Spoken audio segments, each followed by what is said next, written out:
Cette semaine, entretien avec un guerrier, on reçoit Philippe Lavoie de l'école Alchimie Vitale, dans le fond, qui travaille avec la méthode Wudang Principles. Donc, il nous a expliqué son travail là-dedans.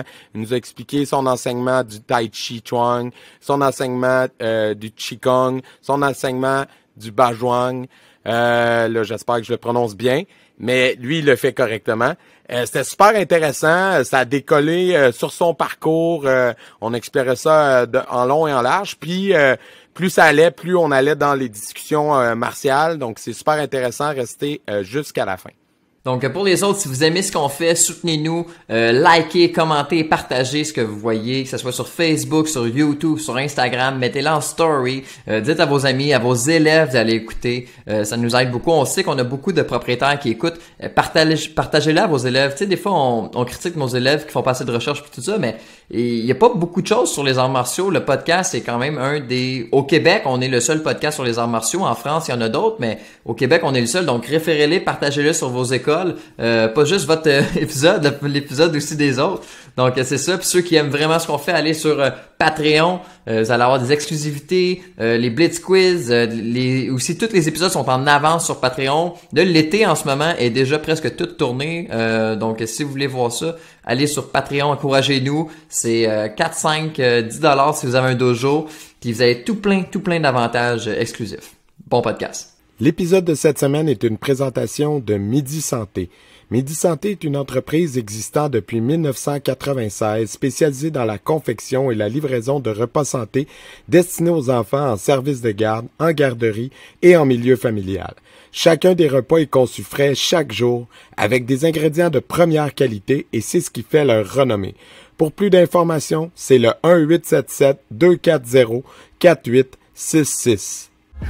Les cicatrices nous rappellent d'où on arrive, les combats qu'on doit livrer quand le destin chavire. Guerrier, on fera ce qu'il faut pour la famille. Cœur de lion, œil de tigre, on a la paix dans la mire. The battles are never ending, I know, but we will get up and get on with the fight, and we'll do whatever for what is right. Just put your trust in us, in us. Cette semaine, entretien avec un guerrier, on reçoit Philippe Lavoie de l'école Alchimie Vitale située à Québec. Bonjour Philippe, ça va bien? Bonsoir. Oui. Bonsoir, oui, ça va très bien, ça va très bien. Merci d'avoir accepté l'invitation. Écoute, on voulait te recevoir, puis j'ai plein de questions. J'ai été voir tes trucs, tes pages, fait que même sur ton site, ça dit, même dans tes vidéos, tu le dis, tu sais, vous devez avoir des questions à propos de mon nom d'école, puis tout ça. Fait que j'ai des questions à propos de ton nom d'école, fait que tu vas pouvoir nous expliquer un peu de quoi il retourne. Mais avant ça, si tu peux nous mettre en contexte d'où tu viens, puis à quel moment les arts martiaux sont arrivés dans ta vie. J'ai quand même une couple d'années, j'ai quand même fait une coupe de tours autour du soleil avec notre ami la Terre. Ouais. Fait que c'est une longue histoire pour faire court. Comme tous les jeunes, j'ai essayé le karaté, l'aïkido, le judo.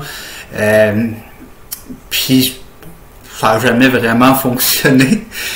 Puis j'ai fait d'autres choses. Puis à un moment donné, quand j'étais rendu au collège, j'ai vu une annonce avec un taijutsu avec le yin, le yang, un tigre qui sort du yin-yang. C'était marqué Shaolin du Nord, combattez votre ego. J'ai pris le numéro de téléphone, j'ai appelé, je suis rentré là. Puis ça m'a été la première expérience véritable en boxe chinoise, en kung-fu, avec Sifu Charles Bélanger. L'école Stone Lion, c'est une école qui n'existe plus aujourd'hui, là, pour différentes raisons. Puis ma première expérience, c'était à peu près 1h30 de cavalier, avec des pauses, mais on faisait du cavalier, des coups de poing, des coups de pied, cavalier, on revenait. Puis c'était au 4e étage. Fait que quand j'ai descendu les marches, mon muscle de jambe m'a lâché, j'ai déboulé les marches. Puis j'étais sur le palier. Je me suis dit, il faut que je fasse quelque chose de ma vie. Sinon, à 35 ans, je vais mourir. Aujourd'hui, j'ai 40 ans, puis je continue de pratiquer. Fait que t'as survécu. J'ai survécu et je suis plus en forme qu'à 25 ans. Alors, je suis bien content du résultat jusqu'à date, même si, comme un jeune enfant, je continue à découvrir les arts. Ça fait plus de 20 ans que je pratique. Là, on va refaire un petit saut dans le temps. C'est quoi l'alchimie vitale, puis c'est quoi Wudang Principles? Est-ce que tu peux nous expliquer ça dans les grandes lignes, démêler les choses, puis placer un peu le contexte? Ben c'est ça, une fois que j'avais commencé à faire de la boxe chinoise, je suis resté à l'école Stone Lion pendant un certain temps pour diverses raisons. L'école a fermé. Après ça, j'étais en quête, j'ai recherché un style qui était traditionnel avec une bonne lignée. J'ai fait de la grue blanche, j'ai fait un autre style de Shaolin du Nord à Montréal avec Sifu Sylvain Valiquette, je sais pas si vous connaissez. Oui, on l'a eu au podcast. Donc, le Long Fist? Oui. Ouais. C'est ça. Ben, c'est un système parce que le Point du Nord, quand j'étais à l'école Stone Lion, c'était une école de Point du Nord aussi. Okay. Il y avait des formes qui étaient similaires avec des variations un peu, mais ça avait les mêmes noms. Okay. Puis j'ai déménagé à Québec pour des raisons d'emploi. Puis après ça, j'ai visité différentes écoles. J'ai étudié sous Yves Lapré, j'ai étudié longtemps sous Richard Lévesque. Du YMA Québec. Puis j'ai beaucoup profité de mon expérience, j'ai adoré, mais je trouvais, puis ça c'est mon opinion toute personnelle parce que je respecte toutes les connaissances que mes enseignants m'ont données.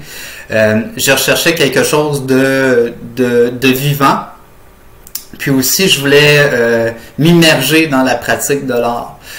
J'avais fait des recherches, puis je suis tombé sur les travaux d'Ismet Imet, son surnom taoïste Yu Han, qui est actuellement encore aujourd'hui là mon professeur. Donc Wudang Principles, ça vient de là. Okay. Wudang vient, c'est le nom des monts Wudang où était pratiqué l'art. Et Principle, notre école est basée sur les 10 principes ancestraux de Wudang, qui sont 10 principes philosophiques, dont certains sont plus abstraits et d'autres sont plus concrets pour les applications martiales, on pourrait dire. C'est vraiment la découverte d'un art à la fois traditionnel, mais aussi moderne et surtout vivant, fluide, où l'enseignement était différent pour chaque personne. Si on avait une personne qui était plus intéressée par la boxe, la frappe, l'entraînement était plus centré sur ça. Si c'était plus intéressé sur la méditation, l'entraînement était plus centré sur ça. Si c'était plus intéressé par la lutte, ben l'entraînement était plus centré sur la lutte. Donc il y avait une même forme pouvait être apprise avec des variations selon l'expérience du pratiquant. Puis ça, c'est une qualité qui, pour moi, se démarquait dans l'enseignement d'Ismet Imet. Ouais. Donc, j'ai fait un voyage de formation en Chine en 2012. J'ai eu ma licence d'enseignement pour Wudang Principle cette année-là. Okay. Évidemment, j'avais encore beaucoup à apprendre. J'apprends encore aujourd'hui. Mais c'est ça, en fil en aiguille de voyage en voyage, parce que je suis retourné en Chine, je suis allé en Allemagne, je suis allé en Angleterre, me former aux États-Unis aussi. Puis le terme alchimie vitale, c'est plus qu'un nom d'école, c'est plutôt une philosophie de pratique que je veux transmettre. Parce que pour moi, la pratique martiale ou la pratique pugilistique est fondamentalement transformatrice.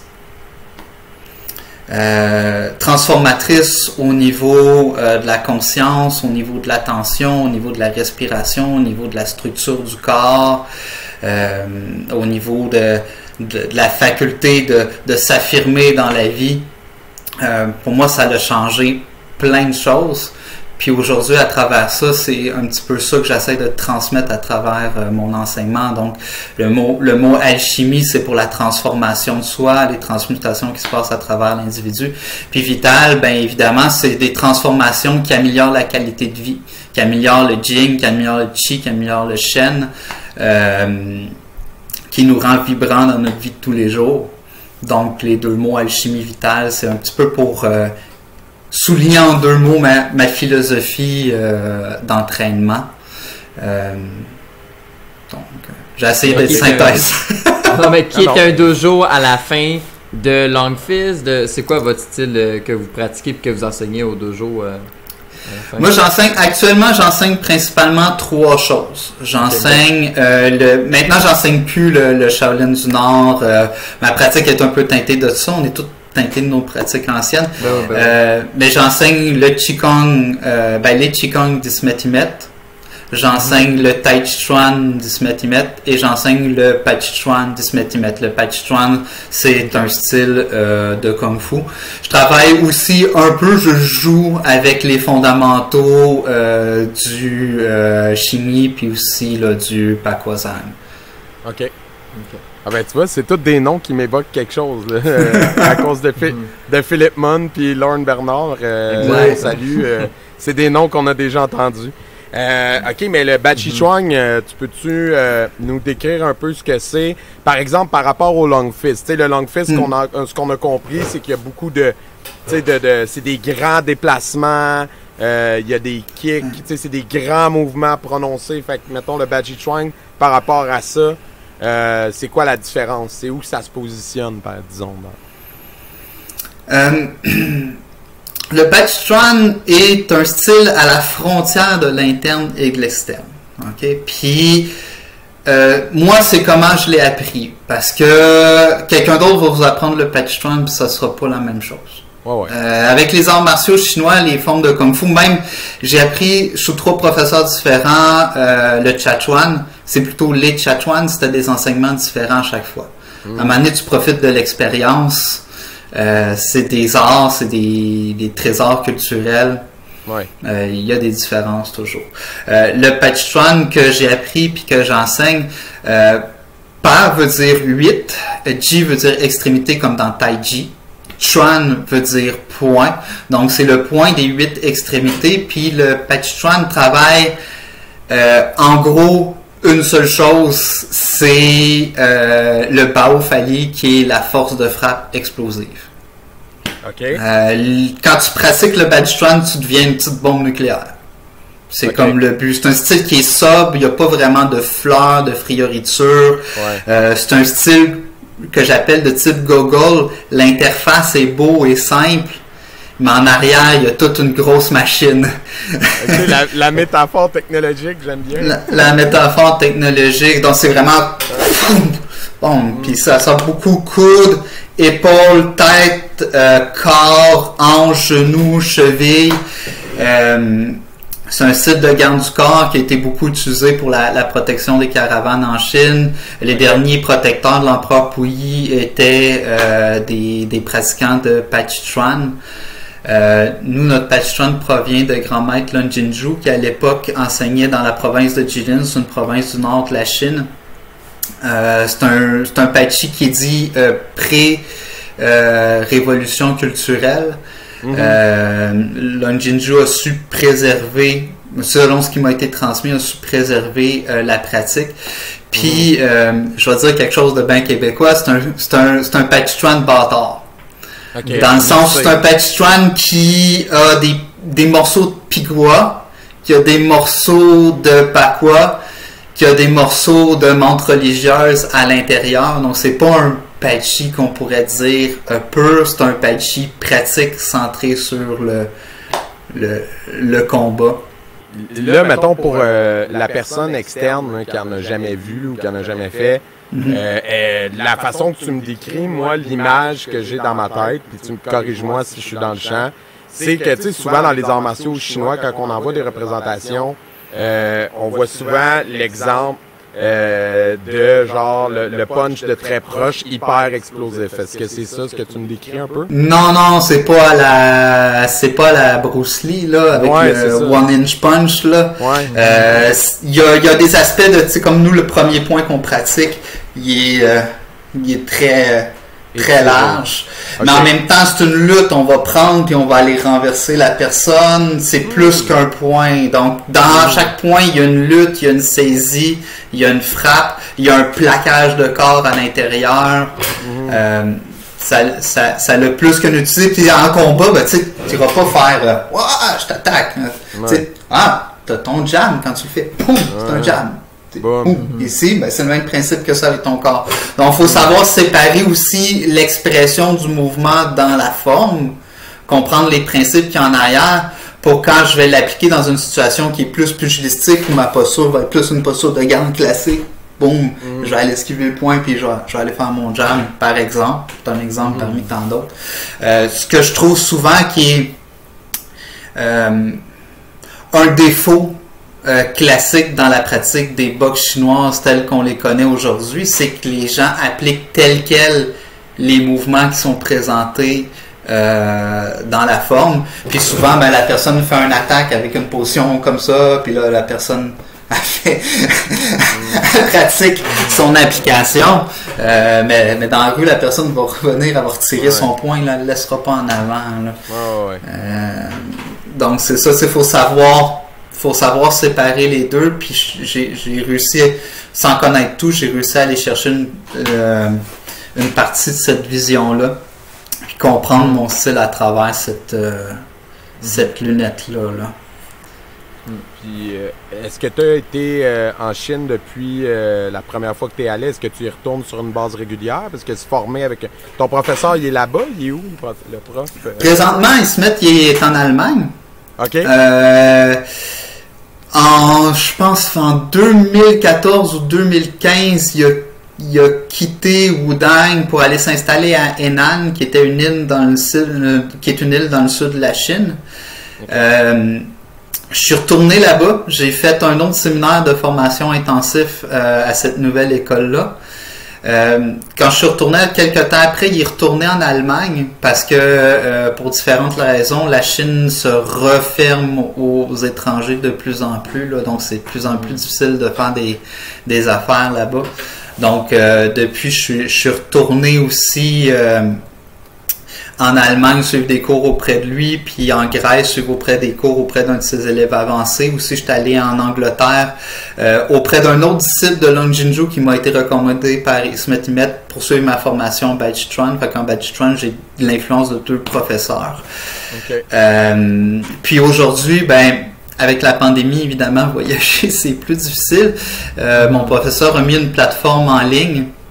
Puis c'est le fun parce que je continue ma formation aussi une fois par semaine. Fait que j'ai du matériel supplémentaire que je peux apporter là, à mes étudiants aussi, aux gens qui s'entraînent avec moi, avec qui je partage mon art, que je préfère appeler des collègues que des élèves souvent. Est-ce que c'est quoi le range d'âge de tes collègues? Ça varie de 20 ans à 60 ans. OK. Donc, vous n'avez pas d'enfants? Non, j'entraîne pas. Au début, quand j'avais un local, la folie d'avoir un local à Québec, j'enseignais à des jeunes parce que d'un, bon, c'est intéressant, ça les fait bouger, mais aussi de 2, ben, veut pas, faut payer le local à chaque mois. Puis, c'est ça, mais après ça, j'ai arrêté parce que enseigner à des gens qui savent pas pourquoi ils sont là, c'est beaucoup d'énergie. Puis avez-vous déjà, on avait parlé souvent avec ceux qui font le Kung Fu, aller avec la lettre de recommandation, s'entraîner dans les places spéciales en Chine, des 3 semaines, un mois, pas les séminaires. Ça, est-ce que c'était déjà arrivé dans votre cas? Est-ce que votre professeur Smith vous avait fait une lettre puis oui, ben quand je dis pendant un voyage? Quand je dis je suis allé en Angleterre, ben dans ce cas-ci c'était pas en Chine, mais c'était en Angleterre. C'était sous recommandation d'Ismet qui voulait que je continue ma formation auprès de Lectil, qui était la personne qui m'a enseigné en Angleterre, qui lui a resté là, plusieurs années sous la tutelle de grand maître Long Jinju. Donc oui, ça m'est arrivé, mais je suis encore sous la tutelle d'Ismet. C'est je recherchais depuis des années en quelque part un puits sans fond d'inspiration. Puis pour l'instant, c'est encore le cas. Alors, c'est un professeur inspirant. Est-ce qu'il est déjà venu au Québec donner des séminaires avec toi ou est-ce que c'est dans J'aimerais ça un jour, mais actuellement, par exemple, mon groupe, cette session-ci, on est 8 personnes. OK. C'est pas suffisant pour faire venir quelqu'un d'une réputation internationale comme Smith Met. C'est sûr qu'un jour j'aimerais ça. Là, ce qui est le fun, c'est que maintenant il y a une deuxième personne qui enseigne notre système, mais elle est à Toronto. Donc on est 2 représentants de Wudang Principle au Canada pour l'instant. C'est sûr que tranquillement l'art commence à se faire un petit peu plus connaître, mais c'est quelque chose qui était complètement nouveau au Québec puis au Canada. Là. Puis, on t'a dit tantôt que là, tu n'avais plus de local, donc j'imagine que tu enseignes en extérieur, tout ça? Ben là, c'est ça. Actuellement, je fais un mix Zoom puis extérieur au Parc Victoria tous les lundis soirs. Ben là, cet été, là, à partir du 30 juin, ça va être en extérieur au Parc Victoria, 19h30 à 21h, tous les lundis et les mercredis soirs. Puis ça amène ma prochaine question qui est donc ça veut dire que tu fais autre chose dans la vie? Oui. Ouais. C'est quoi ton travail? Qu'est-ce que tu fais professionnellement? Je suis un professionnel de la fonction publique. Ah ouais, hein? OK, je travaille pour le gouvernement du Québec? Oui, je travaille pour le gouvernement du Québec au ministère de l'Éducation. J'analyse différents programmes des subventions que le gouvernement donne pour soutenir le système d'éducation, le réseau d'éducation là, du Québec. Est-ce que tu as l'impression que ta pratique te sert au quotidien? Parce que, tu sais, c'est pas un milieu physiquement dangereux, mais ça peut être un milieu psychologiquement difficile. T'es pas le premier fonctionnaire qu'on reçoit qui enseigne les arts martiaux. Est-ce que tu as l'impression que ça apporte quelque chose?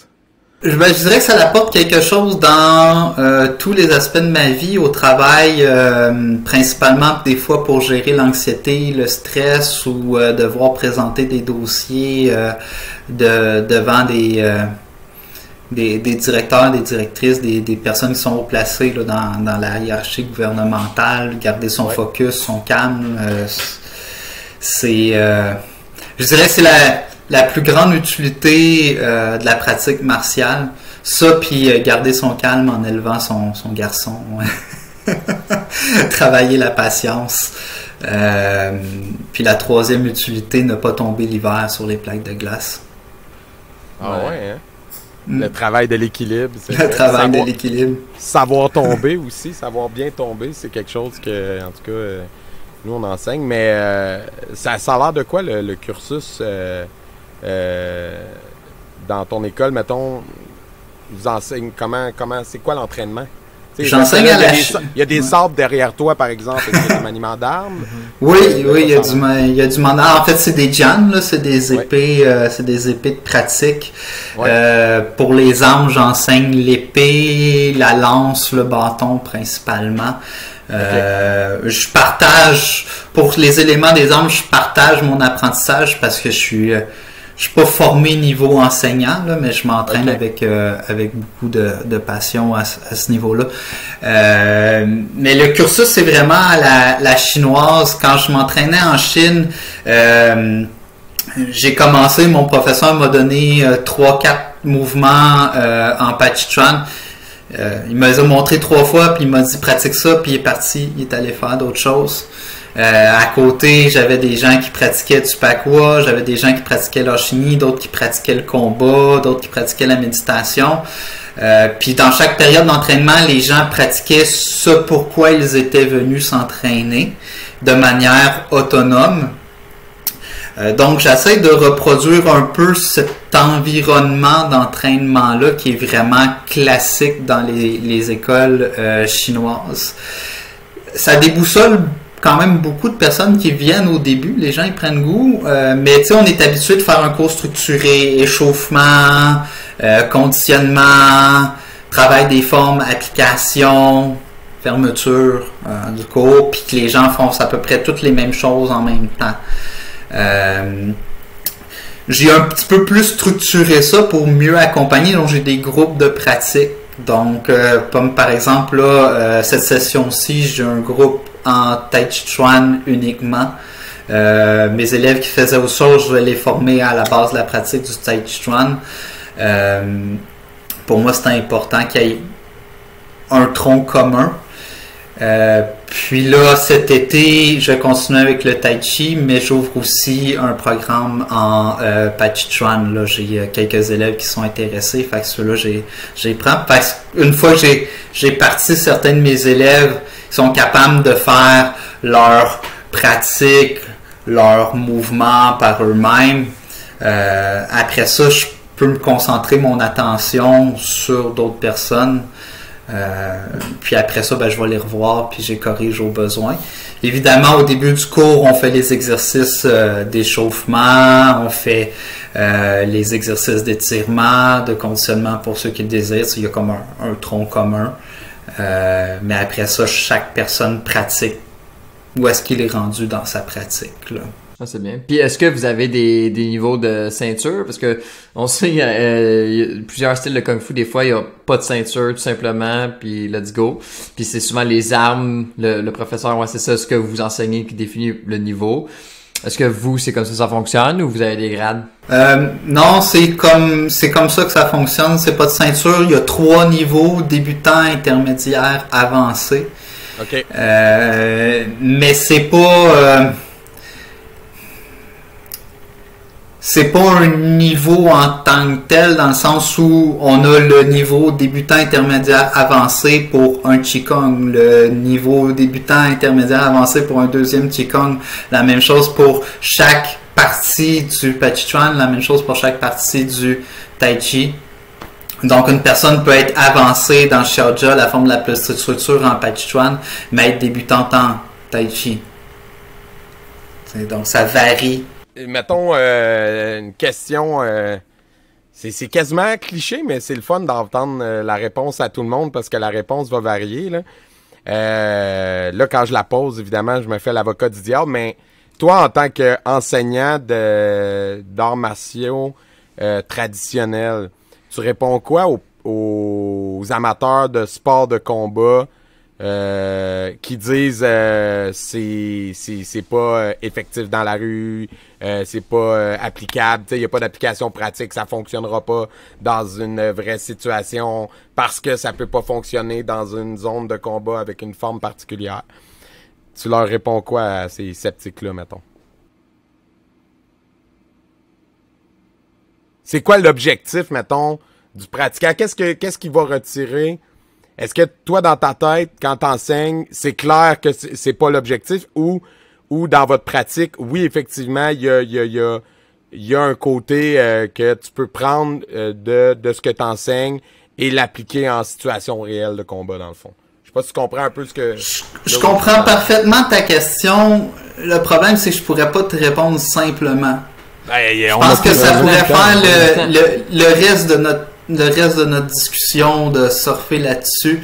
Let's go! Je t'invite vraiment à aller lire une sanglante dissection des arts martiaux chinois. Je pourrais t'envoyer le lien, qui est un article de blog qui m'a profondément marqué dans ma pratique personnelle. Donc ça, c'est une chose, tu iras le lire, c'est vraiment intéressant pour tout le monde. Puis justement, la personne pose un regard très critique sur la pratique des arts martiaux traditionnels. Et je ne pratique pas et je n'enseigne pas des arts martiaux traditionnels chinois. OK. Fait comment tu définis ta pratique dans ce cas-là? C'est un mélange d'outils traditionnels et d'outils modernes. Okay. Quand on fait la boxe chinoise, on utilise des éléments qu'on a dans nos systèmes traditionnels pour les appliquer dans des contextes de protection personnelle. OK. Donc, parce que comme je disais tantôt, tu ne vas pas faire ça dans la rue, là. C'est complètement con. Mais qu'est-ce que tu as ici? Tu as ton turn the body. Quand tu fais ton jam pour mettre ton poids dans ton poing, tu as un esquive qui est accompagné avec ça. t'as tout ton corps qui se déroule, puis tu vas transférer l'énergie dans ton jab, tu frappes juste au menton ici, paf, tu défonces la mâchoire, c'est génial, c'est rapide, c'est beau. OK. Bon. Sauf pour celui qui reçoit le coup. Oui. On souhaite faire de mal à personne dans une situation où on doit se protéger. Pour moi, l'objectif de la pratique se traduit par nourrir le corps, nourrir l'esprit, protéger la vie sur toutes les formes.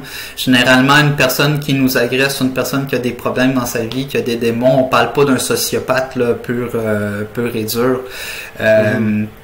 Mais il y a beaucoup d'éléments avant d'arriver à l'altercation physique là, à considérer. Je parle pas d'un punch là qui arrive, un soccer punch qui arrive de par en arrière random parce qu'il y a des petits jeunes genre qui font ah ouais là si tu veux rentrer dans la gang là faut peut-être taper lui là, ça a l'air drôle.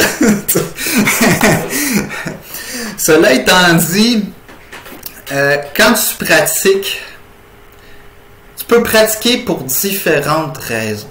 Ouais. OK, puis aujourd'hui, si tu veux pratiquer pour aller dans un ring puis faire du MMA, ben viens pas à mon école. Tu vas pas pratiquer au Nordic Fight Club puis au Tristar. Ils vont te former pour aller faire des compétitions puis être capable de te défendre au sol. J'ai pas d'ego là-dedans, j'ai aucun problème avec ça, puis c'est génial qu'est-ce qu'ils font. Puis j'allais faire un séminaire avec Firaz, qui était l'entraîneur de Saint-Pierre. Puis je vais dire quelque chose d'hérétique là, mais allez voir travailler au sol, j'ai fait mais tabarnak, c'est du tai chi. Il retourne la force de l'adversaire contre lui-même. C'est des mouvements tout en fluidité. OK, on soulève la personne, on va retasser son bras. Ah, ben, il vient de faire loup en tai chi, mais il est couché sur le sol. Wow, c'est magique! C'est ça. Le Jiu, c'est des spécialistes de leur monde. C'est des spécialistes d'atterre. Mais tu sais, ça revient tout le temps à va mettre ton bras là, pousse un peu, revient de bord. Puis quand tu le sais, t'es comme ah, c'est simple, mais c'est que leur spécialité c'est au sol, nous c'est debout ou peu importe le style, tu sais. Mais ouais, il y a des ressemblances dans tout là, vraiment là. Tu sais, à la fin, c'est comme vous dites, c'est des clés, c'est du tassage, c'est la même affaire partout là. Moi, c'est ça qui me fait rire quand le monde ils font comme moi c'est la vérité infusée. OK, là, ça revient tout à la même chose. C'est juste que, comme vous avez dit aussi, c'est personnel à chacun. Tu sais, on a tout notre cheminement, nos expériences. Fait que, même si deux personnes commenceraient le même style demain, ça serait pas la même finition, tu sais, à la fin, là. Ouais. Puis encore là, je reviens toujours, c'est quoi? Tu sais, pour être efficace, faut que tu saches c'est quoi tes objectifs. Et puis pour moi, dans mon analyse, où est-ce que j'en suis rendu, la pratique peut avoir différents objectifs. Pour moi, le premier objectif, c'est la santé. Okay? De toute façon, si tu as l'épaule pétée, le genou pété, la hanche remplacée, c'est bien beau tout ce que tu as fait, ça va être brutal et violent et efficace. Si tu n'es plus capable de te déplacer comme du monde, il y a un problème. Ouais, exact. Sur le long terme, t'es perdant. sur le long terme. Je connais pas grand combattant qui a dépassé sa carrière au-dessus de 40 ans, mettons. C'est pour les vraiment chanceux. Hein? À Cuba, les boxeurs, ils disent ben, soit tu fais à l'université, soit tu fais de la boxe, mais tu peux pas faire les deux.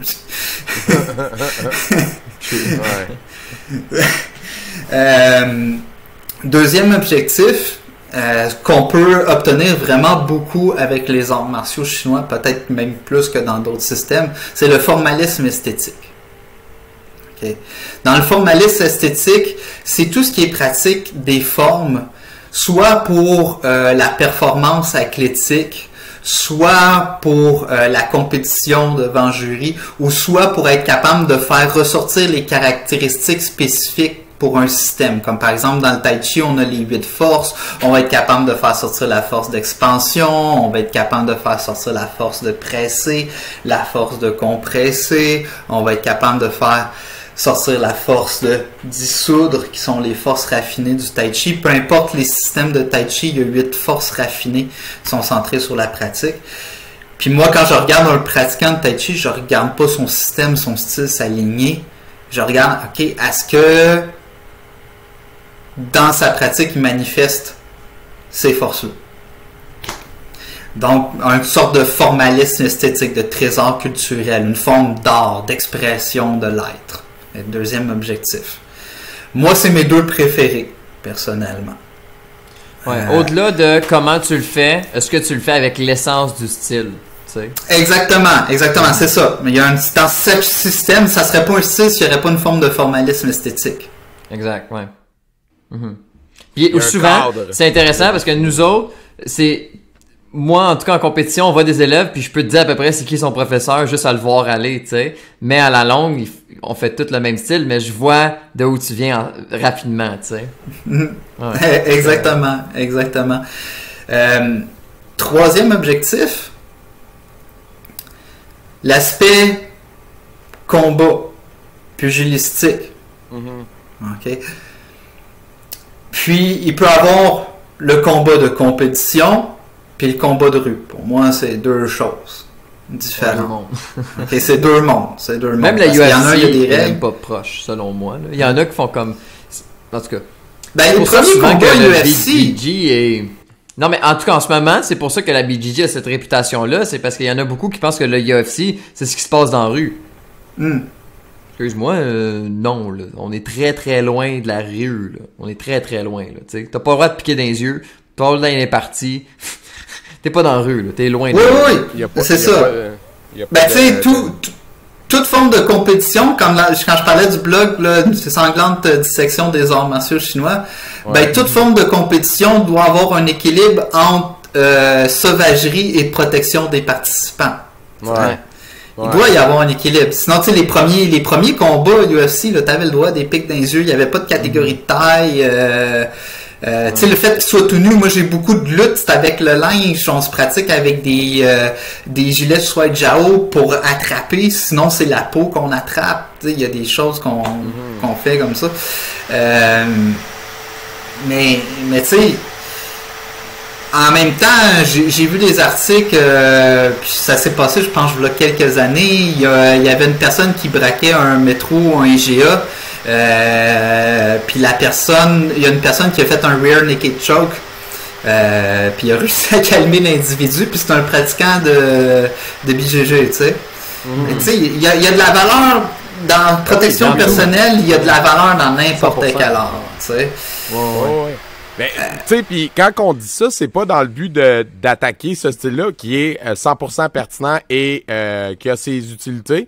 C'est plus comme dans toute nouveauté, tu vas avoir des gens qui embarquent là-dedans, tu sais, qui jumpent dans le bandwagon, puis que, tu sais, ils ont pas le recul sur l'ensemble de l'œuvre, puis là, leur truc nouveau dans leur vie, ils ont l'impression que c'est le bout de la merde, en bon québécois.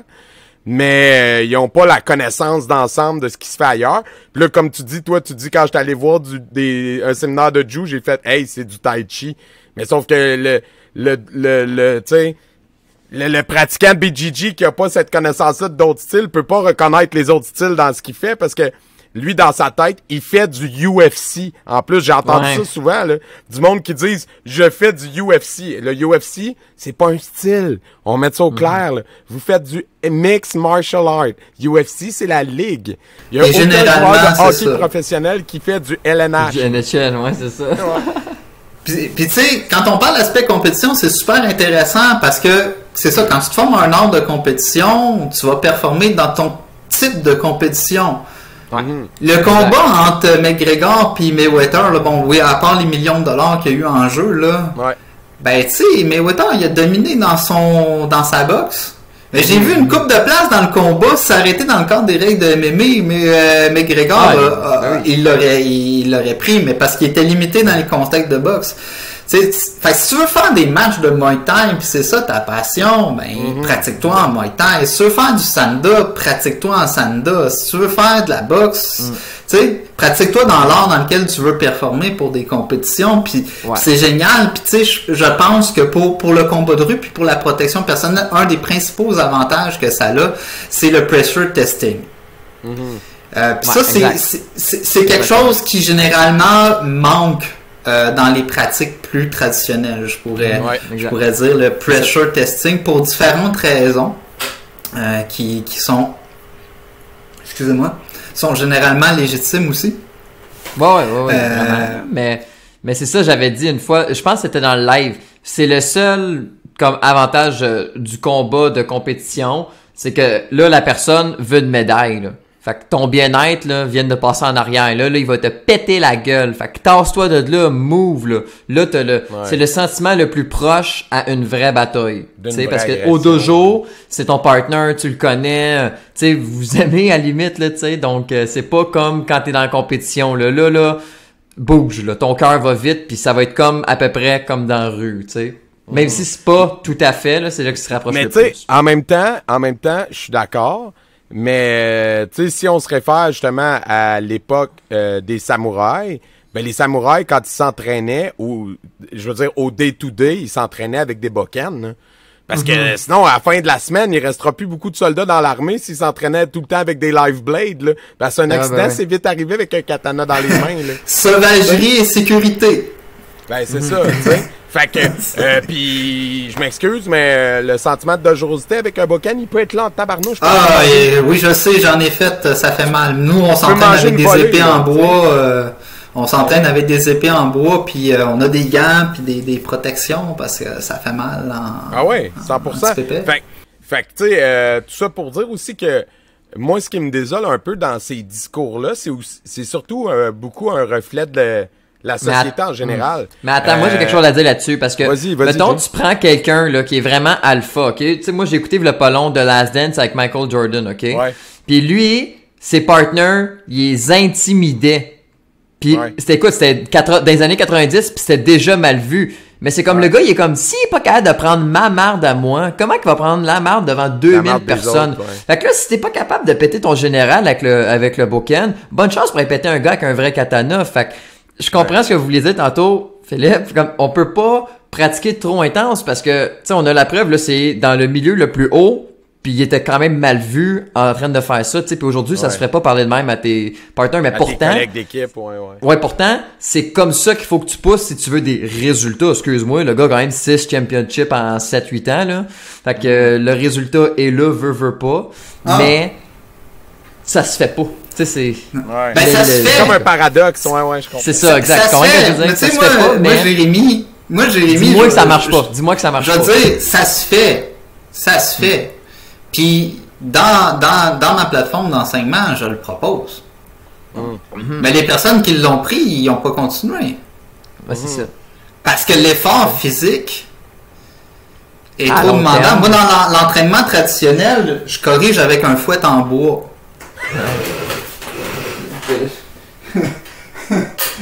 Bon, je ne l'ai pas, j'aurais aimé le montrer, mais tu sais. Puis au second niveau, au second niveau, les petites barres de bois de rotin sont en métal. Tu sais. Okay. C'est comme ça qu'on corrige, qu'on place, tac. Tu sais, mais ça se fait si ton but c'est la compétition, tu veux devenir un champion, tu veux gagner, la performance. Puis c'est correct, j'ai pas de problème avec ça. Exactement. Mais tu sais, il y a un autre objectif aussi, puis moi généralement quand j'enseigne l'aspect martial ou pugilistique, c'est plus dans cet aspect-là que je l'enseigne, c'est la protection personnelle. Okay? Donc, la gestion du risque d'une agression, autant en prévention avant que durant l'altercation que après. Hein? Puis le combat, c'est une petite partie de ça, puis l'affrontement, tu veux le limiter au moins de temps possible. La personne te prend par les épaules, t'arrives, ta tasse, tu te sauves. Tu sais, c'est pas le même objectif. Tu recherches pas... tu sais, pour appliquer beaucoup de techniques, par exemple en Tai Chi ou en Pachichuan, puis dans les arts martiaux classiques comme l'aïkido, techniquement, une personne devrait toujours se pratiquer comme étant sur la défensive en réponse à une agression. Parce que qu'est-ce qu'on a dans un combat de compétition? C'est deux agresseurs qui se tapent sa gueule. Puis c'est correct, j'ai pas de problème avec ça. Mais c'est pas le même... C'est pas le même objectif. Mes élèves en combat, je leur apprends à, comme tu dis, tout le temps avoir le counter. Parce que quand t'es en counter, t'as l'avantage. t'as... Oh, est-ce que ça coupe? Non, on t'entend. Je suis là. On t'entend bien. Ouais. En counter, t'as l'avantage de voir comment tu peux réagir versus quand t'avances, ben t'es pris dans l'attaque. Tu sais, si t'es en train d'avancer, ben là tu peux plus changer de position versus qu'en défense, ben tu peux tout le temps reculer, prendre ton temps, voir comment ça se passe. Au aller, tu sors de la zone de contact, tu reviens après ça dans la poche, puis tu sais c'est comme ça que ça. En tout cas, t'as une meilleure chance de scorer quand t'es en défense qu'en attaque. T'as raison, puis tu sais, c'est même un cliché militaire, mais c'est vrai, tu sais, historiquement, quand t'étais une armée contre une autre armée, c'est qui avait le haut du pavé, littéralement? C'est celui qui défend, parce que si t'as une forteresse entre tes troupes puis les troupes qui veulent rentrer, toi t'es derrière un mur, t'es en haut de la palissade, tu peux tirer des flèches sur les gars en bas, donc quand t'es en position défensive, puis en position où tu peux comme annuler l'effet, comme dans, exemple, la bataille de 300 là, de Sparte. Ben, tu peux comme annuler l'avantage du nombre. Il y a plein de stratégies de défense qui peuvent faire l'équivalent de ça. De faire en sorte de dire, OK, l'adversaire est devant moi. Sur papier, si on était dans un ring, dans un aspect de compétition où il faut que je respecte des règles, puis que sa vitesse, que son muscle brut l'avantage grandement, mais en situation où, exemple, j'ai le droit de lui briser les genoux pour défendre ma vie, ben ma connaissance technique peut égaliser les forces, par exemple. Je disais les genoux, là, mais ça peut être n'importe quoi dans les techniques qui t'ont été enseignées. Dans le fond, la technique peut te faire gagner sur la force brute si tu as été bien formé, tu sais. Fait que c'est la différence dans ma tête. Absolument. Mais le point central, c'est qu'il y a un objectif qui vise l'affrontement continu jusqu'à un des deux perdre selon les règles fixées. L'autre objectif, c'est d'éviter ou de gérer l'affrontement et de le couper le plus rapidement possible. Donc, ça ne demande pas les mêmes aptitudes physiques. Par exemple, les gens en Krav Maga vont vraiment se centrer sur cet objectif-là. Tu sais, un exemple. Mais une personne professionnel technique de Krav Maga dans un ring de MMA, dans un ring de MMA, il survivra probablement pas parce que l'objectif de pratique est pas le même. T'sais, mais mets un gars de MMA dans une situation où il faut qu'il se défende rapidement, ben peut-être que le gars de Krav Maga dans lequel c'est sa spécialité dans que ça soit pour être boss boy dans un bar, garde du corps, ben peut-être que c'est mieux, tu sais, quand tu sais désarmer des couteaux, quand tu sais désarmer des fusils, même s'il n'y a rien qui te garantit que ça va marcher au moment fatidique, au moins tu augmentes tes chances que ça va marcher. Hein, parce que tout ça, c'est tu réduis les probabilités que tu t'en sortes pas. Puis tu augmentes les probabilités que tu t'en sortes mieux. En fait, tu sais, souvent cet argument-là, il sort contre les gens qui enseignent, tu sais, des techniques comme le Krav Maga, comme tu disais, ou d'autres, là. Puis une des affaires que j'ai entendu un maître d'arts martiaux philippin dire, l'affaire la plus real ever dans l'enseignement, je trouve, d'un mode de défense, il dit, prends pour acquis que tu vas te faire, mettons, quand tu te fais attaquer au couteau, là, prends pour acquis que tu te fais couper. En partant, c'est sûr. Fait que, c'est sûr et certain. Le but, c'est que tu protèges ça ici, puis ça ici, là. Ouais, c'est ça. Mais là, les cuisses, les fesses, le mollet, tu vas en manger des shots. Mais il faut que tu en sortes en vie. Fait qu'à partir du moment que tu acceptes cette vérité-là, le style peut être efficace parce que le but du style, c'est de te garder en vie. C'est pas de dire, je vais sortir de là comme si j'étais Superman puis j'aurais pas une égratignure. Là.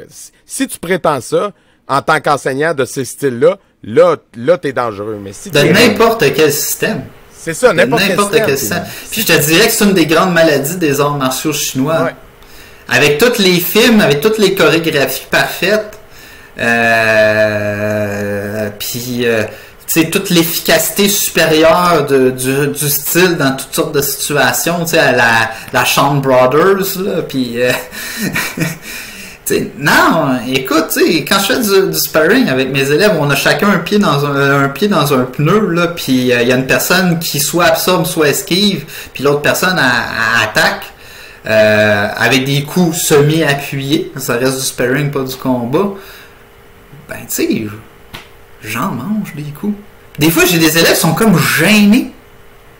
Et je suis comme, écoute, là, quand je te montre l'exercice, je suis ton prof. Mais quand je m'entraîne avec toi, je suis un partner de training. Tu sais, je connais les exercices, je les ai appris. Mais comme toi, il faut que j'aille pratique avec quelqu'un. Tu sais, puis ça, là, des fois, tu sais, puis moi, tu sais, je suis un professeur de boxe chinoise, Qigong, Tai Chi.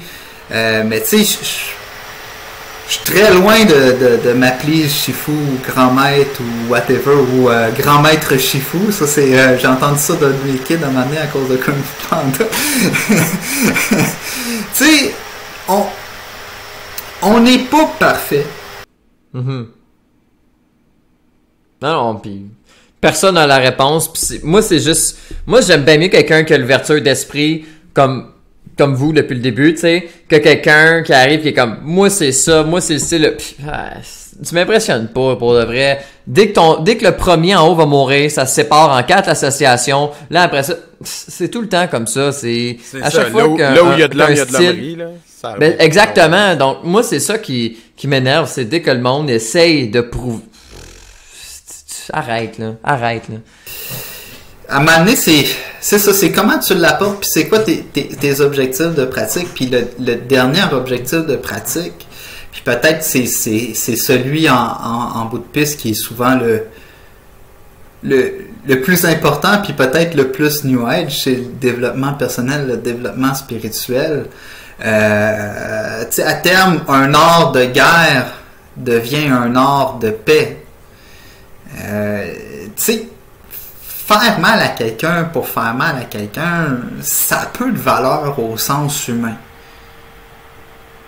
Tu sais, si tu apprends à te protéger, puis à protéger les autres, puis même à protéger ton agresseur de te faire du mal et de se faire du mal, ben là, c'est un vrai art de paix.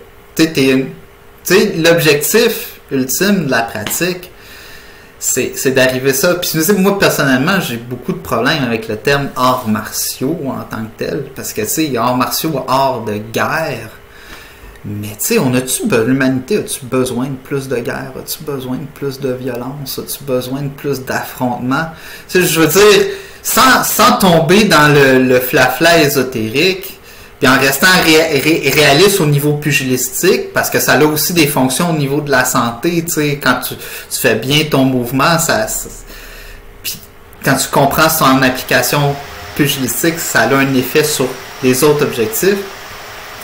Mais tu sais, on a-tu besoin de plus de violence? Tu sais, ça veut pas dire de pas être capable de défendre son point, ça veut pas dire de pas être capable de tenir son bout, là. Je parle pas d'aplaventrisme, mais tu sais, on doit apprendre à travailler en commun, on doit apprendre à évoluer en commun, on doit apprendre à survivre ensemble. Puis tu sais, l'art en tant que tel, en quelque part, en bout de piste, doit nous aider à aller vers là. Donc le développement personnel, le développement spirituel, sans tomber dans la folie sectaire, là. Ben, je comprends ce que tu veux dire, mais en même temps, moi, je trouve que, tu sais, quand tu vois des pratiquants d'arts martiaux, puis là, je parle d'arts martiaux, on va mettre les sports de combat de côté, là, mais vraiment les arts martiaux avec une profondeur puis une philosophie aussi derrière. Mm-hmm. Pour la plupart des gens, évidemment, j'aurais pas les prétentions de dire que tous les pratiquants d'arts martiaux sont comme au-dessus de la masse, là, vraiment pas. Mais beaucoup de gens que j'ai croisés dans les arts martiaux, je me dis, crème, si plus de gens dans les dirigeants, dans la société en général, si on était plus à en faire, il y aurait peut-être moins de violence. Moi, j'ai l'impression que ça canalise quelque chose, de un, puis de deux, ça, le contrôle de soi, puis des émotions, puis du corps, puis de gérer, tu sais, d'être capable de gérer une situation de conflit dans le but de le désamorcer, ça fait partie de notre enseignement, en tout cas chez nous, puis je suis sûr que ça fait partie de l'enseignement de plein de monde. Fait que, tu sais, il y a pas longtemps, je citais le proverbe, là, tu sais, vaut mieux être un guerrier dans un jardin qu'un jardinier sur un champ de bataille. C'est un peu mon thinking, tu sais, je me dis, on n'est pas dans une société violente, contrairement à ce qu'on pense, là. Historiquement, le crime a jamais été aussi bas, il y a moins de guerres qu'il y en a jamais eu dans l'histoire, mais les conflits et les crimes sont plus médiatisés qu'ils l'ont jamais été. Fait qu'on a l'impression qu'on vit dans une société où la violence est omniprésente, aussi ça. La société est violente en quelque sorte, oui, mais d'un point de vue collectif, là, il y a moins de guerres, il y a moins de crimes violents. À part peut-être chez nos voisins du Sud où les meurtres par arme à feu augmentent tout le temps puis qu'ils apprennent pas. Là. Mais ça, c'est parce qu'il y a plus de place pour acheter un fusil que pour acheter de l'eau aussi. Là. C'est relié, là. Petite anecdote comme ça, j'étais allé faire un séminaire de formation aux États-Unis avec Gurjo Sig, qui est le propriétaire de Temple Underground Boxing. Une semaine de formation intensive avec un tueur de chez tueur, là. Ouais. Mais très gentil en même temps, c'était très drôle. Juste dans sa voiture, il y avait 4 guns. Puis là, il dit How many guns do you have? Non, in Canada? On n'a pas ça. J'en ai pas. Puis là, il dit, comment tu fais pour te défendre? Pas de besoin. Hey, pour lui, c'était un non-sens le plus total. Capoté, man.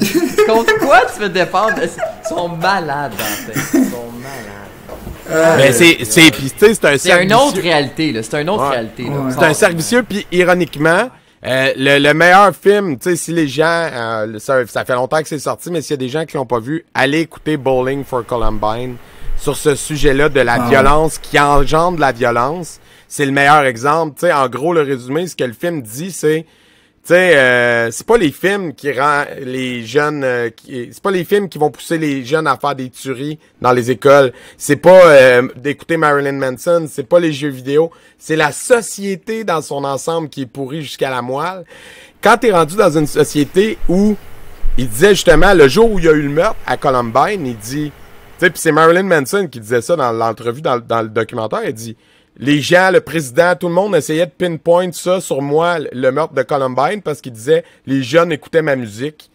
Mais il dit, le jour où ce que les jeunes ont tué les enfants à l'école, le président Clinton ordonnait, genre, un record de bombardement, dans je sais plus quel pays, là. Il tuait plein de gens cette journée-là. Puis dans la ville de Columbine, ils fabriquent des missiles. Fait que ces enfants-là grandissent en voyant des missiles, des armes de destruction massive passer en camion devant leur maison à tous les jours de la semaine. Puis là, t'essaies de nous faire croire que c'est le fait d'écouter Eminem puis Marilyn Manson qui les a rendus fous, alors qu'Eminem puis Marilyn Manson sont écoutés à grandeur de la planète, puis qu'ailleurs dans le monde, les meurtres par arme à feu sont loin d'être à la même hauteur. Puis là, dans le film, t'as des gens qui disaient « Ouais, mais au Canada, ils ont pas autant de guns que nous. » Puis là, ça, c'est faux. Il y a plus d'armes à feu par habitant au Canada qu'aux États-Unis. Mais c'est des chasseurs. Ah ouais, je savais pas. C'est des chasseurs, c'est des chasseurs et des tireurs des armes sportifs. enregistrées pis tout. Oui, c'est des guns de chasseurs. Même des collectionneurs de guns semi-automatiques. C'est des collectionneurs, des tireurs sportifs puis des chasseurs. Mais, tu sais, comme qui tu connais au Québec qui accumule les armes en dessous de son oreiller pour sa protection personnelle. Ils sont complètement débiles. Là. Il y en a qui ont des arsenals, ils pourraient avoir une milice tellement ils en ont. Ah, mais il y a des milices aux États-Unis. Oui, puis il y a des milices. Si vous avez jamais vu ce film-là, si vous avez jamais vu ce film-là, je vais mettre le lien quelque part ici. Mais ça détruit leur argument que... En tout cas, moi, je me sentirais pas en sécurité de savoir que tout le monde a un gun. Non. J'aime bien mieux savoir que personne en a un à part la police. Voyons, tu sais, c'est comme... Ils sont tellement fucked up. Même la police, Jay, si tu prends l'exemple de la Grande-Bretagne, la plupart des policiers britanniques ont pas de gun à la ceinture. Des stun guns à cette heure? Ouais, ils ont des shotguns dans le char, mais ils ont pas de pistolet à la ceinture. Ils vont avoir des stun guns puis des matraques. Puis, je sais pas si c'est encore vrai, mais c'était comme ça à une époque, en tout cas, ça c'est sûr. Et, tu sais, statistiquement, ce que ça fait, c'est que si t'es un voleur dans un pays où la police a pas de gun, t'as pas besoin, quand tu fais ton vol, de traîner des guns sur toi parce que la police te tirera pas de tout. Tu sais, tu comprends ce que je veux dire? C'est comme c'est comme une roue. La violence engendre la violence. Fait que le fait de... Montre-leur que t'es de bonne foi, puis... C'est ça. Le fait de pratiquer les arts martiaux dans un contexte qui vient avec une philosophie puis une démarche personnelle, de croissance personnelle, puis de canalisation de ces forces brutes-là qui sont, en somme, au sein de tous les êtres humains. Moi, je pense, fondamentalement, l'être humain ne n'est pas bon ou mauvais, et ça dépend de dans quoi il va grandir. C'est pas absolument. Lui, c'est pas en lui, il avait le mal dès la naissance. Moi, je crois pas à ça. Fait que comme...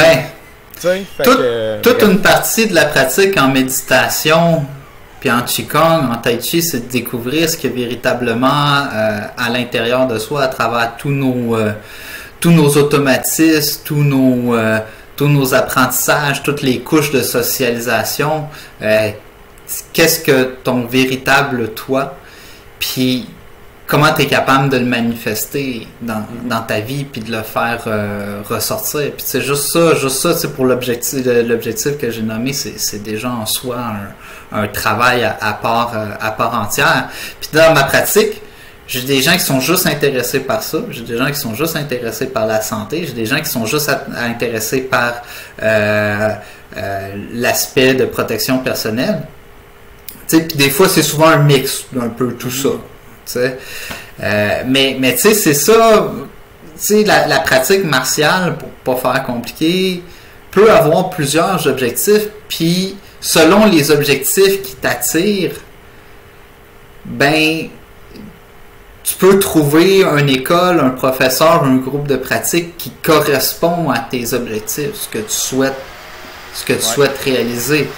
Tu sais, puis moi, j'aimerais ça développer le volet, par exemple, compétitif, pugilistique dans ma pratique. Mais c'est hyper compliqué d'avoir, premièrement, quelqu'un qui veut s'entraîner pour de la compétition, d'avoir des plugs pour des combats amateurs, parce que c'est des milieux relativement fermés. Ouais.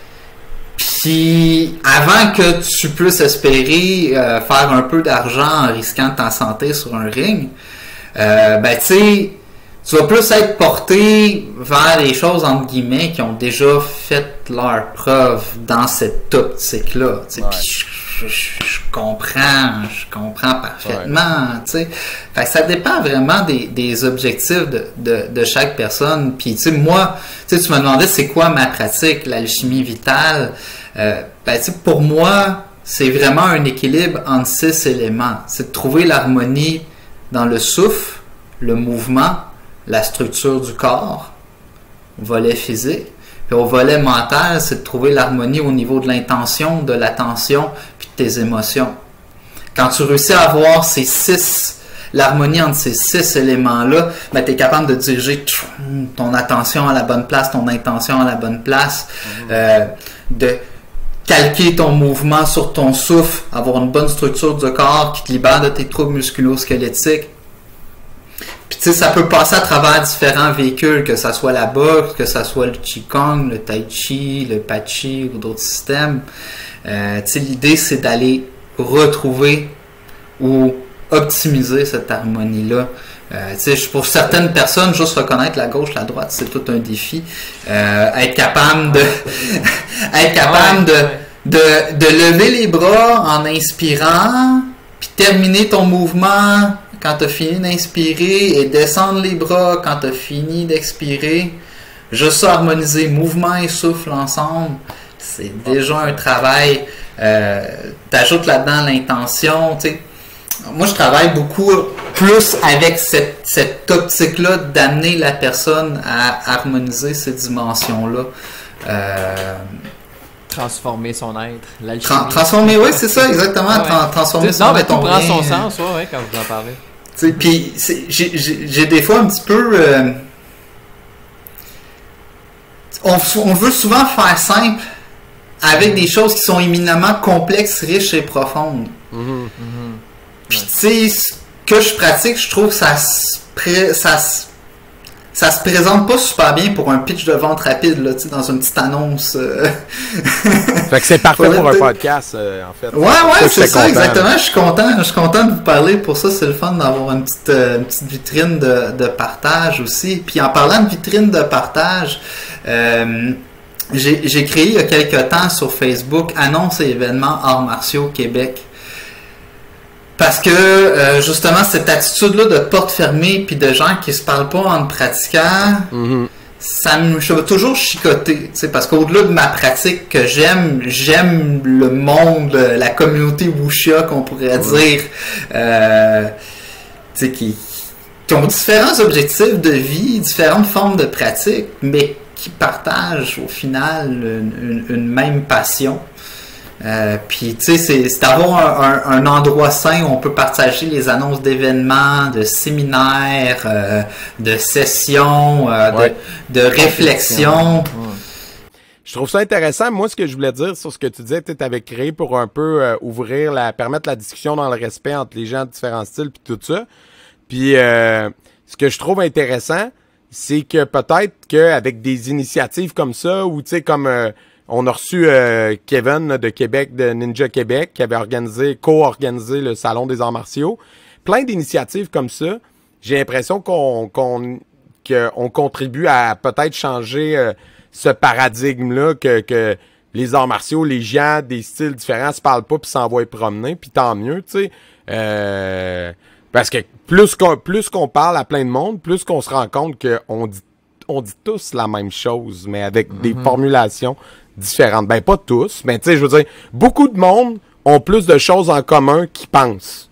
Bref, bref résumé de mon feeling. Je parlais avec un de mes amis, tu sais, puis tu sais, je pense qu'il y a une forme de zeitgeist, d'air du temps à ce niveau-là, au niveau des pratiques martiales, d'ouverture de la part des pratiquants, parce que veut pas, avec Internet, les canaux de communication, l'information peut pas rester dans des portes closes, de moins en moins, c'est impossible. Puis, tu sais, je pense que, tu sais, moi j'ai ressenti chez quelques-uns de mes professeurs une grande peur de perdre un élève.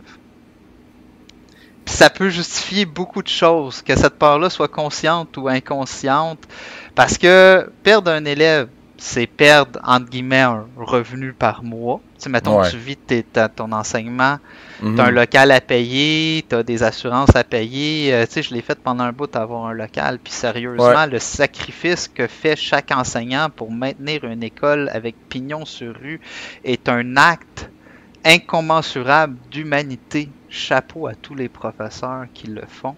Merci. Parce que les sacrifices qu'ils font, c'est juste fucking incroyable. Excusez-moi le mot, là.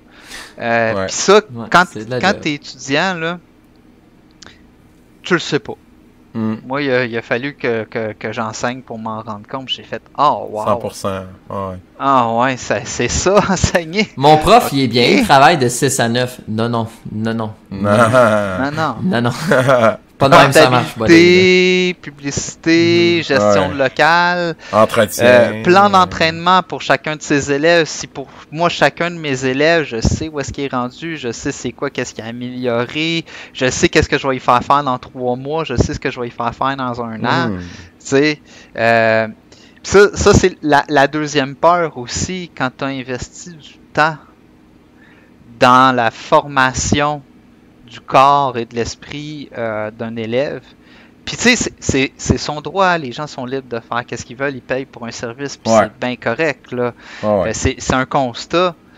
Tu sais, quand ça fait 3 ans que tu entraînes une personne, puis soudain elle part, puis elle te donne pas de nouvelles. Tu sais, mettons. Des fois, pour l'ego, c'est difficile. Tu sais, il faut se le dire, puis des fois, tu sais, est-ce que j'ai fait qu'est-ce que j'ai travaillé dans le vide? Ben, c'est clair que non. C'est clair que non. Parce que même si cette personne-là ne te redonne pas de nouvelles, même si elle va enseigner ailleurs, ce que tu as fait, les changements que tu as produits en elle, c'est comme l'histoire de la pêche, du noyau de pêche avec Maître Goué dans Kung Fu Panda. Tu as planté la graine, puis elle va faire son chemin, puis elle va pousser. Tu peux pas décider de quelle forme va prendre l'arbre ou de, tu sais, puis c'est ça, puis c'est bien correct, tu sais, il faut avoir cette abnégation-là, puis cette distance-là. Moi, j'ai un élève qui m'a déjà quitté, puis il est venu me voir, il a fait sa ceinture noire, il est venu me voir, puis il m'a dit, tu sais, puis il était vraiment nerveux, je le voyais, puis là, j'étais comme, j'apprécie ce que tu fais en ce moment là, c'est exactement ce que c'est parti avec la classe. Il vient me voir, il me dit écoute, j'ai fait ce que j'avais à faire dans le karaté, moi mon objectif c'est ceinture noire, là je vais aller vers d'autres affaires, d'autres sports, non, puis tout le kit, puis merci, puis tout le. Puis il était nerveux en me disant ça, puis j'étais comme man, j'aime tellement mieux ça que justement plus de voir. Ou tu sais, genre juste t'existes plus, puis tu sais, t'en reviens pas au karaté, puis tu sais, il a comme bouclé la boucle, puis tu sais, il venait encore après ça aider de temps en temps, tu sais, sa sœur fait du karaté encore, fait que des fois il venait aider avec elle, tu sais, puis il venait au dojo, il était à l'aise, mais tu sais, justement, perdre un élève que comme tu sais, ça fait 4-5 ans que t'as, puis paf, du jour au lendemain, là, ça fait mal, mais tu sais, qu'ils viennent te voir, puis qu'ils fassent comme la coupure. Parce qu'il y a une relation humaine qui se développe aussi, puis parce que sans ça, tu perds l'élève automatiquement. Enseigner, c'est pas vendre des burgers, là, en tout respect pour les gens qui fabriquent des burgers. Nos élèves, même s'il y a une relation de client, parce qu'ils payent, il y a une relation humaine qui se développe. Donc oui, quand tu as un élève dans lequel tu crois, dans lequel tu vois qu'il avance, puis tu vois des résultats, puis tout ça dans sa personne, dans son développement, puis qu'à un moment donné, il décroche, ben oui, il y a comme un deuil à faire, puis ça peut te faire de la peine, puis tu sais, ça, les gens le voient pas. Ben oui, ben c'est comme tu dis, c'est une relation enseignée, c'est une relation humaine, puis tu sais, faut... J'ai eu certains enseignants, tu sais, je le voyais qui enseignaient, puis il y avait une amertume de... Tu sais, on voyait qu'il y avait certains élèves qui avaient formé des groupes qui étaient partis ailleurs, puis tu sais, des fois, tu voyais qu'ils traînaient, tu sais, l'expression « la crotte sur le cœur ». Tu sais... Ah, mais ça, moi, ça me fait capoter quand je vois ça. Des professeurs qui sont pas capables d'être fiers de leurs élèves, c'est comme, pourquoi t'enseignes? Tu sais, c'est comme si Epman fait comme, hey, Bruce Lee, il est pas si hot que ça, là, c'est moi qui ai tout montré, c'est comme, man, t'as formé Bruce Lee, sois donc fier de ce que t'as fait. Tu sais, t'as amené un élève à un niveau où, ben donc, tu sais, même si ton élève te dépasse, tu devrais en être fier, parce que c'est le but de l'enseignement, c'est de faire catcher quelque chose, puis si ton élève, après ça, ben, il réussit à te dépasser, puis je sais pas comment, là, tu sais, toi t'arrêtes, puis peu importe, tu devrais être fier, là, tu sais, moi, les professeurs qui ont ça, là, manquent de cheminement un peu, je pense, honnêtement.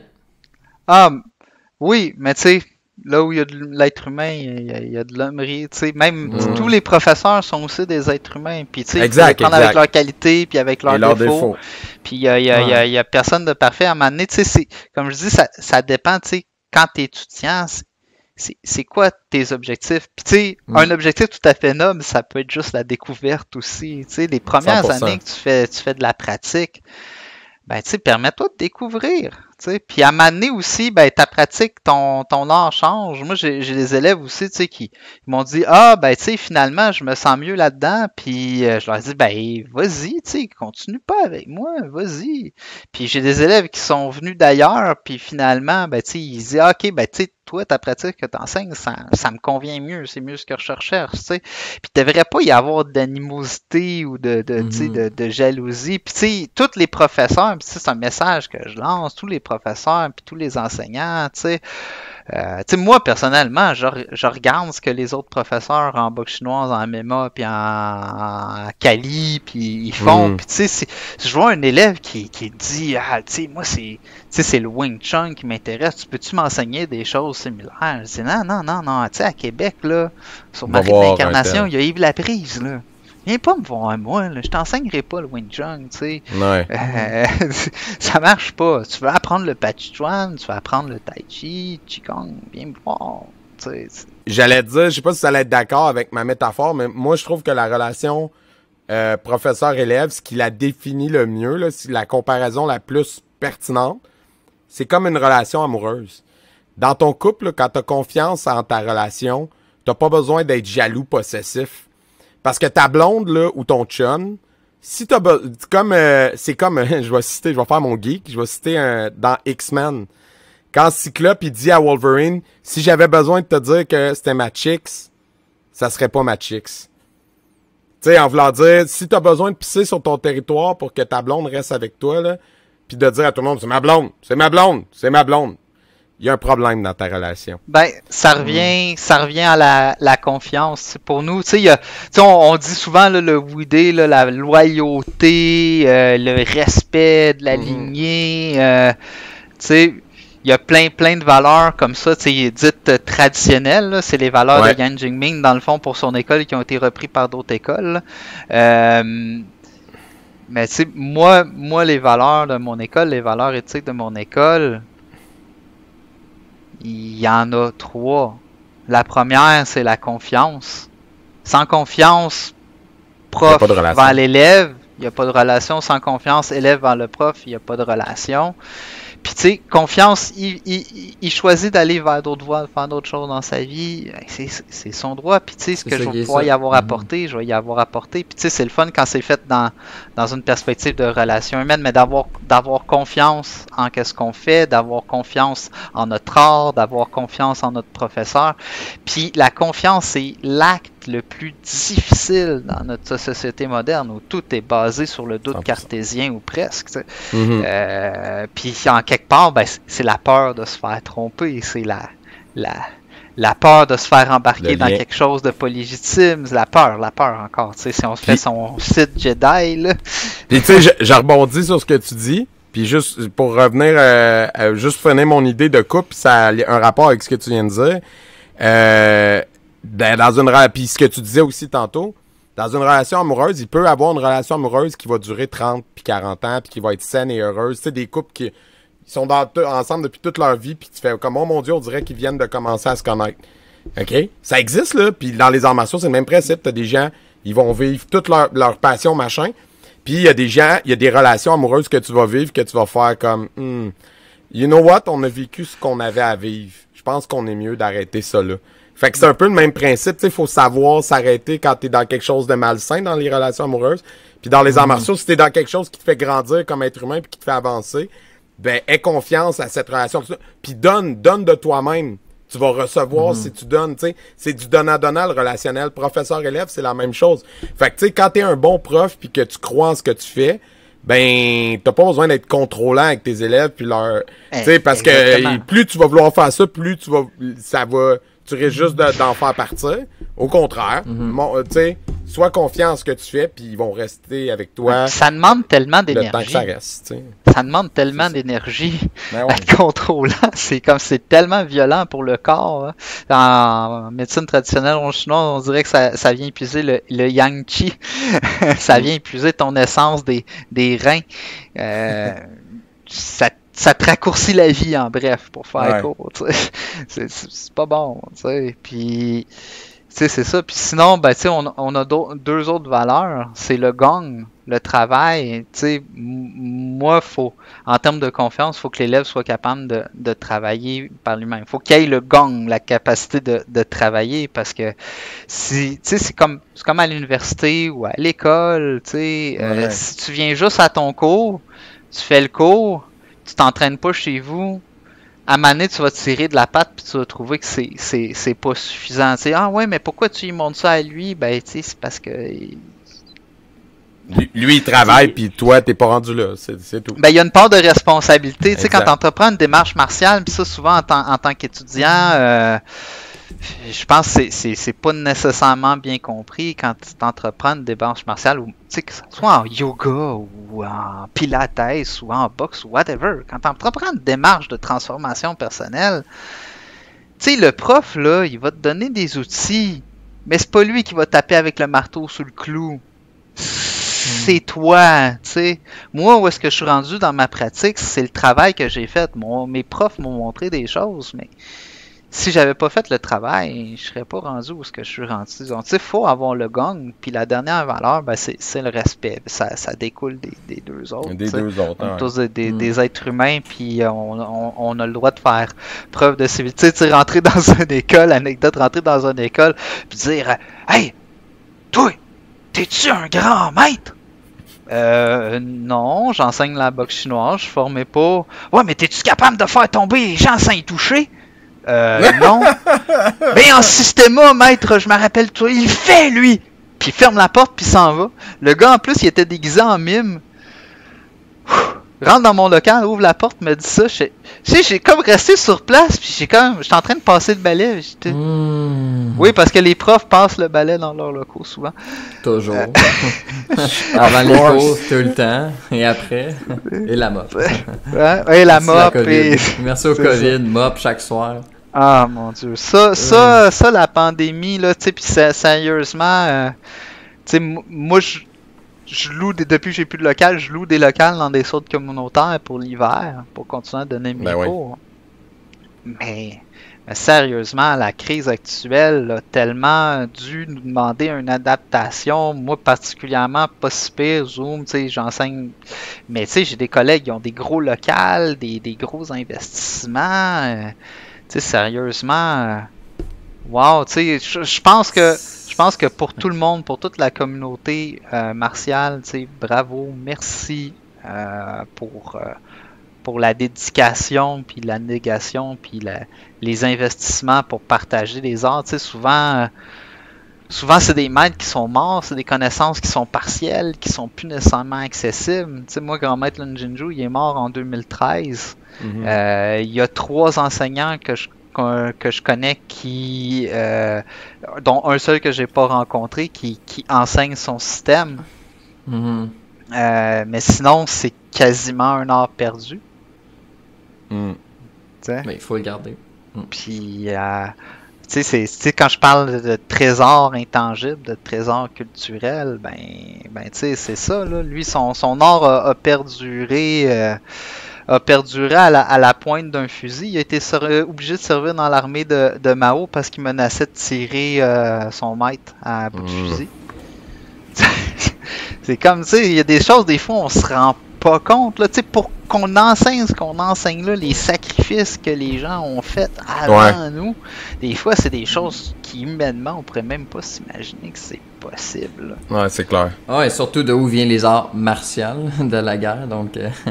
Écoute, c'est un très beau mot, mot de la fin. Ben oui, moi je terminerai avec ça. Écoute, merci beaucoup Philippe de ton temps. Merci de ta présence. C'était un très bon podcast. Merci beaucoup. Ben merci beaucoup de m'avoir accueilli. Merci beaucoup d'avoir échangé avec moi. C'est super intéressant. Puis il y a tant de choses à dire.